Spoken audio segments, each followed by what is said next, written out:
Experience the Word of God anytime, anywhere for free. Tune in to our audio Bible at jehovahsaint.com. It's a gift for your soul, available now.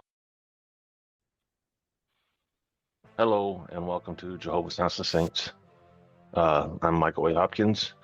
Today we're going to talk about who is Samson. Well, Samson from birth was a Nazarite, and Nazarite do not cut their hair. They have long hair. That's their vow, their promise to God, not to cut their hair. In Judges chapter 13, verse 5, it says, "For behold, you shall conceive and bear a son. No razor shall come upon his head. For the child shall be a Nazarite to God from the womb, and he shall begin to save Israel from the hand of the Philistines." So by reading that, you can see that he does not cut his hair, and his strength is actually in his hair, and he actually gets deceived, and his hair gets cut, and he loses all his strength. I'm going to turn this over to Nova and Stella and let them continue the conversation about Samson in the Bible. Diving into the complex life of Samson, a biblical figure known for incredible strength and equally incredible flaws. What a story. Indeed. A man blessed with immense power, yet consistently undone by his own weaknesses. It's a fascinating study in human nature, yeah. Exactly. He was a judge, a Nazarite, yet he repeatedly broke his vows. How do we reconcile his actions with his divine gifts? That's the million-dollar question, isn't it? The Bible doesn't shy away from portraying his failings, making his story all the more compelling, right? Let's explore his life, from his miraculous birth to his tragic end. Ready to delve into the scriptures? Judges 13:2 tells us Samson's mother was barren, unable to conceive. Then an angel of the Lord appeared, promising a son. And the angel gave specific instructions regarding her pregnancy, outlining the rules of a Nazarite: no fermented drink, no grapes, no unclean food. Judges 13:5. Manoah, Samson's father, even asked for a second visit to confirm this incredible news. The angel's response in Judges 13:18 is striking. "Why do you ask my name? It is beyond understanding." The sacrifice Manoah offered and the angel's ascension in the flame truly emphasizes the divine nature of this event. Judges 13:20. It's a powerful beginning to a powerful life, yeah. And the birth of Samson, as foretold, fulfilled God's promise, a testament to God's power and faithfulness. But Samson's life wasn't just about divine intervention, it was also about his own choices. His desire to marry a Philistine woman against his parents' wishes is a clear violation of God's law. Judges 14. And then there's the lion. He slays it with his bare hands, empowered by the Spirit of the Lord. Judges 14:6.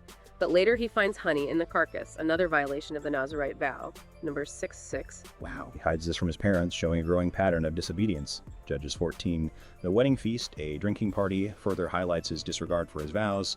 Judges 14:10. His riddle, the betrayal by his wife and the subsequent slaughter of 30 Philistines, it's a whirlwind of impulsive actions driven by anger and pride. Judges 14:12-19. Crazy, right? Even in his transgressions, God's hand is evident.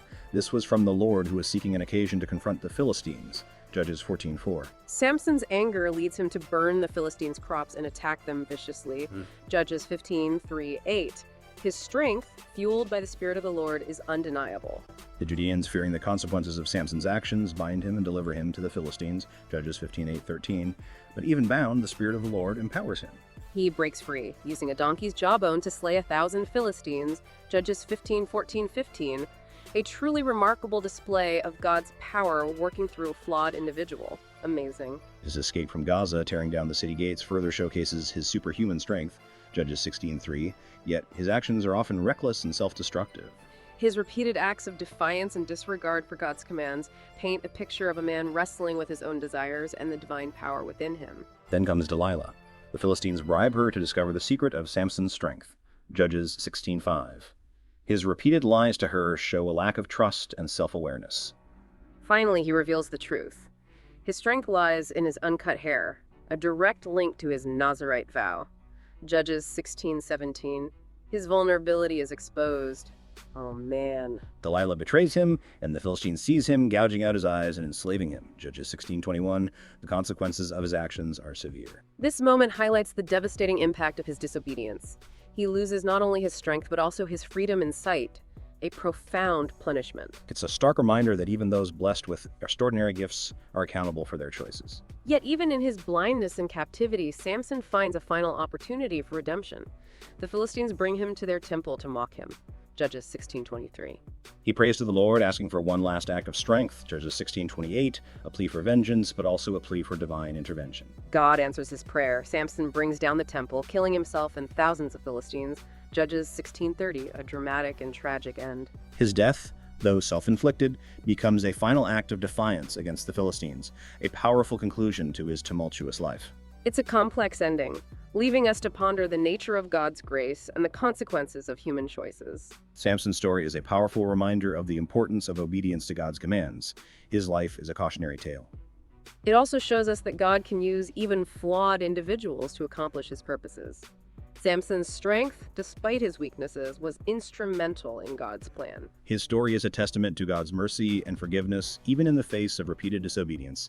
Even in his final act, God grants his request.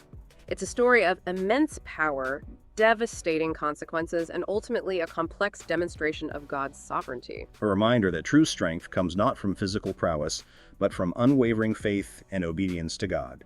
Samson's life is a paradox, a tapestry woven with threads of extraordinary strength and profound weakness. His story challenges us to examine our own lives, our own struggles with temptation, and our own reliance on God's strength. It's a story that continues to resonate with readers and listeners centuries later, prompting reflection and discussion. That was a great discussion. Thanks for joining me. In our journey through life, we often seek guidance and wisdom beyond our own understanding. St. Michael's prayer is a beautiful expression of this desire, a heartfelt plea for divine intervention and alignment with Jehovah's will. It serves as a reminder of the profound connection we can cultivate with the divine, allowing us to become vessels of his wisdom and love. St. Michael's prayer: I pray for Jehovah to speak through me all the time, and I pray for Jehovah to remove all my thoughts and implant his thoughts all the time, as I do not even want my thoughts. Because your ways are higher than my ways, and your thoughts are higher than my thoughts.